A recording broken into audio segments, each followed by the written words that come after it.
अल्लाह ही अपने बंदों में से जिसके लिए चाहता है रोजी फराख कर देता है और जिसके लिए चाहता है तंग कर देता है। बेशक अल्लाह हर चीज से वाकिफ है। और अगर तुम इनसे पूछो कि आसमान से पानी किसने बरसाया, फिर उससे जमीन को उसके मरने के बाद किसने जिंदा किया, तो कह देंगे कि अल्लाह ने। कह दो कि अल्लाह का शुक्र है, लेकिन उनमें अक्सर नहीं समझते। और ये दुनिया की जिंदगी तो सिर्फ खेल और तमाशा है, और हमेशा की जिंदगी का मकाम तो आखिरत का घर है।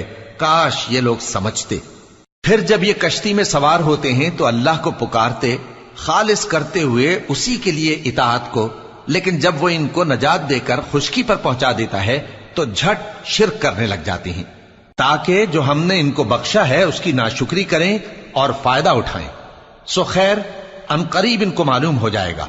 क्या इन्होंने नहीं देखा कि हमने हरम को मकाम अमन बनाया